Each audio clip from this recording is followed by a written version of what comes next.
నువ్వు వేటకు వెళ్ళరా, నీకు కావలసిన అన్ని చేపలు దొరుకుతాయి. పిల్ల, నువ్వు అందమైన దానివి, నేను బలమైన వాడిని. మన ఇద్దరం కలిస్తే నీ మనసున్న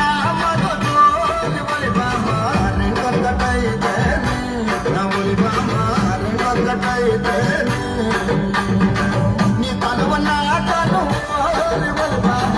రెండు కలిస్తే రెండు కలిస్తే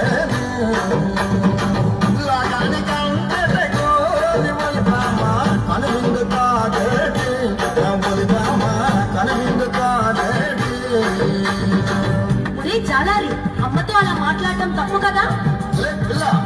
ఈ కిట్టుగాడి చెట్లో పడ్డ పాప, వల్లో పడ్డ చేప గిలగిల గిలగిల కొట్టుకోవడమే కానీ తప్పించు